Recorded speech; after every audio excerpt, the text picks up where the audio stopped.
Welcome to Hoosier Llama. We're Tony and Chris, and we stayed in Colombia for 2 months. In this episode, we'll be sharing our thoughts and summarizing our trip by showing you some of the places we stayed, the food we enjoyed, and several of the activities we experienced. Good morning from beautiful Colombia, but specifically Envigado. Envigado is our last destination here in Colombia. It's up in the hills, and it's just a beautiful, peaceful retreat. I couldn't think of a better way to decompress, even though we haven't been stressed, but decompress before we head back to the cold of the Midwest here. Yes. So in this video, one of the things that we'd like to do is kind of walk you through of 4 different places that we've stayed at on this journey and what the cost was at each place. Yeah. So the first place that we stayed at was in El Poblado. Right. El Poblado, we're familiar with that because we've been here a few times. And we stayed at Messiah last year, so we decided to stay at Messiah once again. It's a boutique hotel / hostel, has an amazing rooftop. This time we did have just a pretty basic room, so I don't think we have video shots of the room, but we're going to share some here of the actual facilities. And it averaged $62 a night. It's a great place. A lot of people will want to stay there if you're just coming to Colombia for a short time. It's in the center.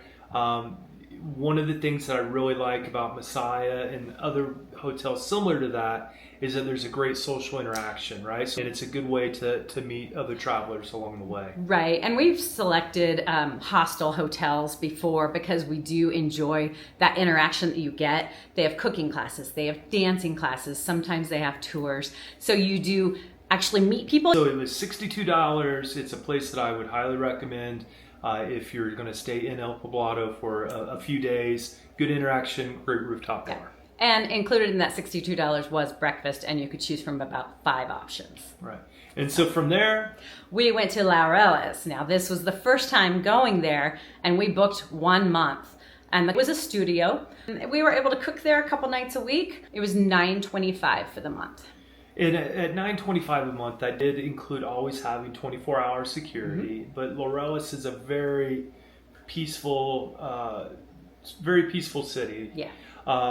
And so anyway, it included that.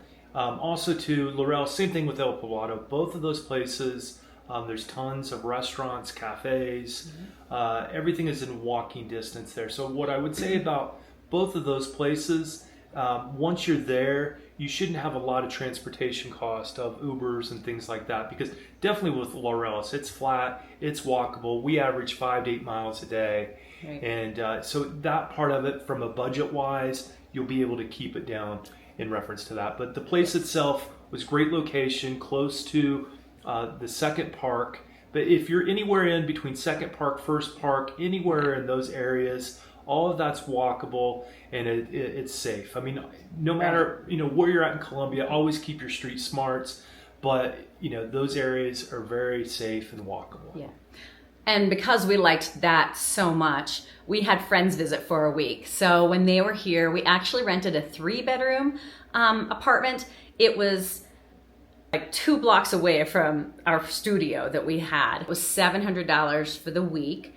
It had a hot tub, it had a gym, security, key code to get in, so no guests were allowed, so we felt pretty safe with that. And it is a family building. There was only 1 apartment on each floor. That was a 3-bedroom, 2.5 bath. Yes. The one thing I would say about Laureles, you are still in the city, right? So if you're in Laureles, El Poblado, you're still going to hear traffic, and depending on the street, it may not be that much. Yeah. But you also hear the birds. Right. So yeah, that specific one was $700, and you could have easily had 3 couples in there. We had 2 couples, but that was $700 for the week there. Yeah. When we left there, we decided to get a little more into nature, and we had come to Envigado for a couple days, but we really felt like we didn't get to see a whole lot of it. And we were in the city, so it was pretty similar to being in Laureles. We found this place, the Tree Loft, and we are up in the trees, so birds are trying to get in our windows, and we're able to put bananas out for them. It's fantastic. It's a studio again, has a full kitchen, has bath, hot water.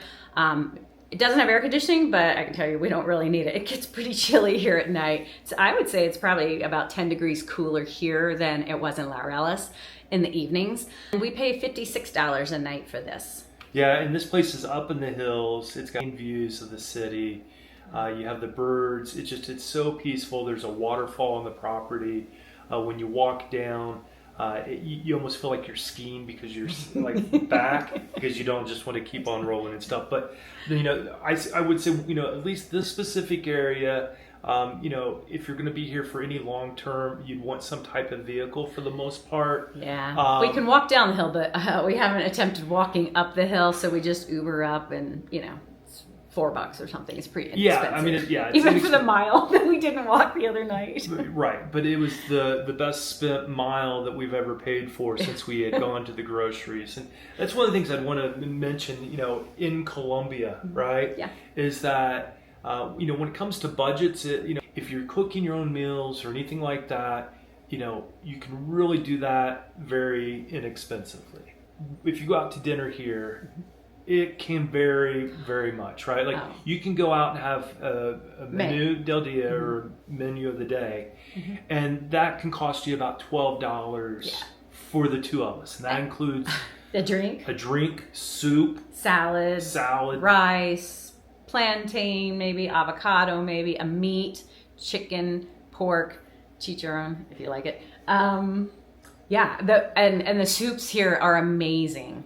Sancocho, something like so good. Right. Vegetable soup, cream and vegetable, chicken soup, frijole. I mean, fantastic soups. And even when it's in the upper 70s, and soup doesn't sound good because I wouldn't eat it in the summertime in the States.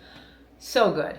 So. Yeah, no, soup here is delicious all the time there. Yeah. Then there's other restaurants too that are, you could go out for a great ceviche, Peruvian food, and you're still gonna, you're gonna pay with a couple drinks, probably $25 a person. Yeah, probably in that $50 plus range or whatever it may be. But that at least kind of gives you an idea. But like one of the things that we've enjoyed doing, and it's kind of part of the culture here, is in the evening time, a lot of people will not eat something real heavy, but you'll go out and have like a coffee and an empanada or a pastry or something of that nature. Right. And those have been costing us roughly in like the $8 range or so for those. But back to the $12 range, you can have a really good breakfast with fresh fruit, smoothies, and a bagel or something like that for like that $12 to $18, depending on where you're at in the location. Right. Especially if we had a menu del dia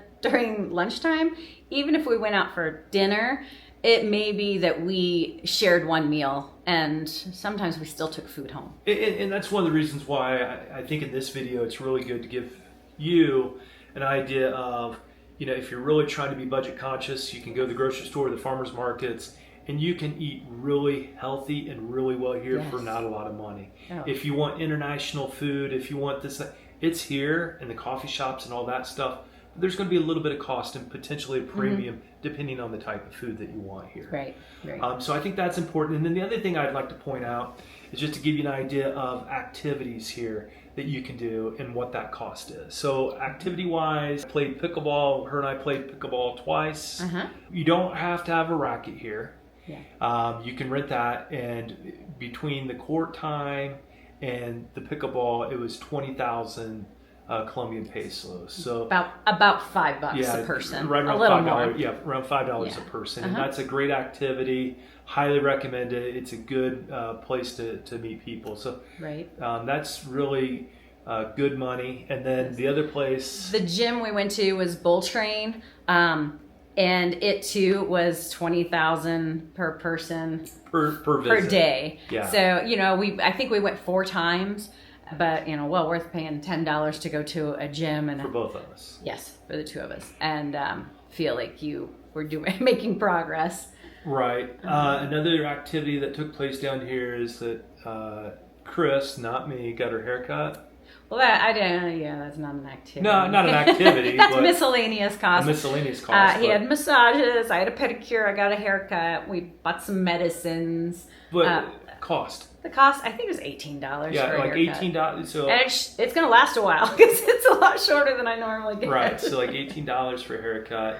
Massages, were roughly about $30 for an hour. Pedicure was maybe $13 to $15, and it's still good. And that was early on. So, that just kind of gives you an idea of a few of the activities. And then the other thing too, like you can see these on Airbnb and other places, but the experiences. So you could go to so we did a football game, a soccer game. Make sure you watch that video. Yeah, that was a good video, good energy. So make sure you watch that one. But in that video, got a couple soccer shirts, hung out, went to the game, got that full experience, and then hung out afterwards. And I feel like you got a lot for your money with that.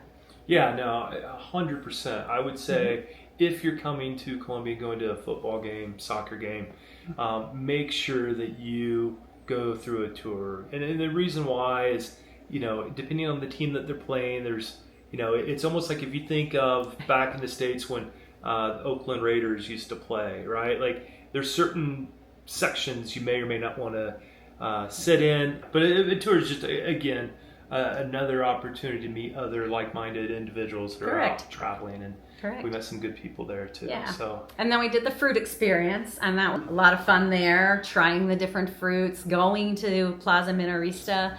Hadn't gone there before. We Ubered there, and it was a journey, and then we were going to Uber back, but we were looking for a good place to catch an Uber, and next thing you know, we were downtown. So we got a little more out of that than we had originally planned. Thank you for really coming along on this journey. These videos are new to us.